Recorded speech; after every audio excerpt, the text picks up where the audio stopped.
Here's the most important thing Kennedy did for America in foreign policy and domestic policy. Foreign policy. Kennedy carried out many actions in foreign policy. Some of his policies failed and embarrassed his administration. Some were highly successful and some even saved all of the humanity. When John F. Kennedy took office in 1961, the world was at the critical moment in the Cold War. The US and the Soviet Union were engaged in a global ideological and military struggle, and Kennedy had to navigate an increasingly dangerous geopolitical landscape. His foreign policy was a combination of firm containment of communists, military build-up, strategic diplomacy, and commitment to global development. Most of Kennedy's foreign policy were about the East Bloc, because like I said, Kennedy took power at the peak of Cold War. Kennedy's first policy deals with some pigs. Bay of Pigs invention in April 1961. Before his presidency, the CIA had developed a plan to overthrow Fidel Castro's communist government using a force of Cuban exiles trained by the US military. Kennedy approved the operation but refused to send the direct US military support when the invention went wrong. The result was complete failure, with the most of the 1,400 invaders either killed or captured by Castro's forces. This failure humiliated the United States, strengthened the Castro's ties with the Soviet Union,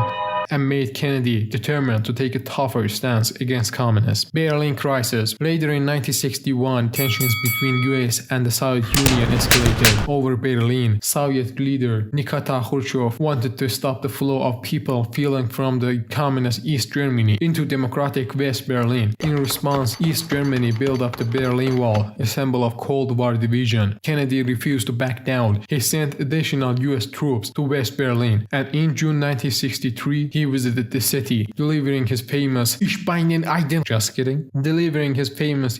ein Berliner speech, meaning I'm an Berliner, expressing solidarity with West Germans and emphasizing America's commitment to defending democracy in Europe. Kennedy fought against communists on all fronts: Cuba, Berlin, Vietnam.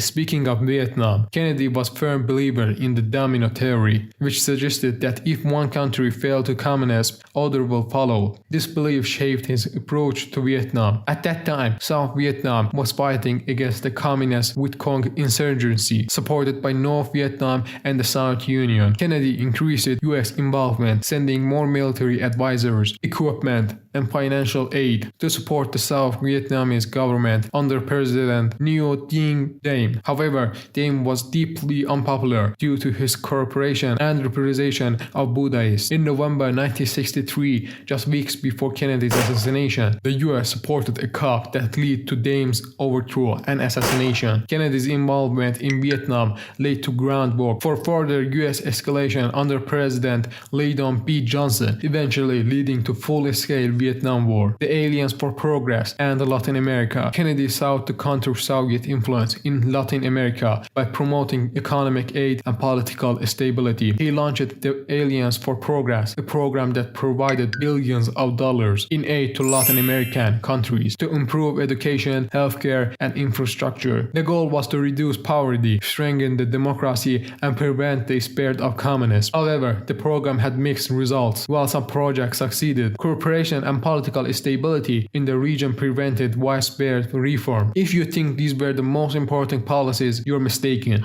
Kennedy's most significant foreign policy is coming up. The next one almost saved all of the humanity.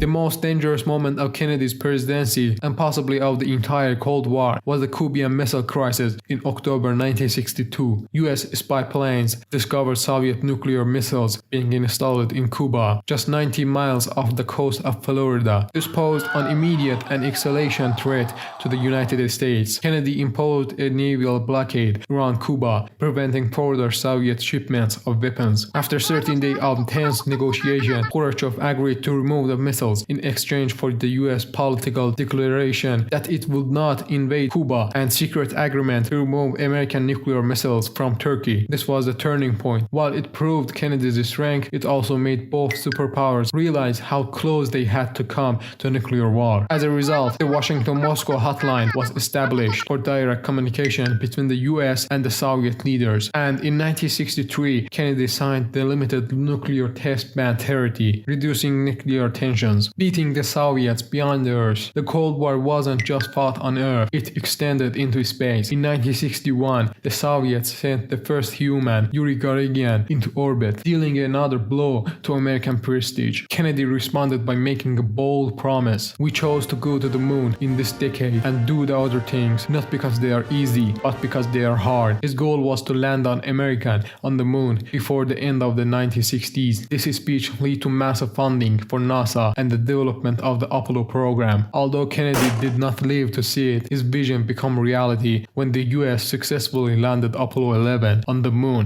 in 1969. These were just his foreign policies. Kennedy's most important domestic policies, which changed the future of the America, are coming up next. John F. Kennedy's presidency, 1961 till 1963, marked a transformative period in American history. Although his time in office was short, his domestic policies aimed to modernize the US, tackle civil rights issues, boost the economy, and advance social welfare programs. His vision for America was embodied in his New Frontier agenda. First and foremost, John F. Kennedy's commitment to civil rights was a cornerstone of his presidency. In the 1960s, America was deeply divided by racial segregation and discrimination. Despite political resistance, Kennedy supported the civil rights movement. He proposed a civil rights bill Congress, which later became the Civil Rights Act of 1964. This landmark legislation banned racial discrimination in public places, workspace, and school, marking a turning point in American history. John F. Kennedy's economic policies, known as the New Frontier, aimed to revitalize the American economy. Kennedy believed in cutting taxes to stimulate growth and increase consumer spending. He also pushed for investments in infrastructure and technology. These policies helped reduce unemployment and boosted the GDP, laying the foundation for economic prosperity in the years to come. Third, John F. Kennedy prioritized education as a key to America's future. He increased federal funding for public schools and launched programs to improve education in underserved areas. Kennedy believed that the strong education system was essential for national progress, and his efforts paved the way for future educational reforms. The end.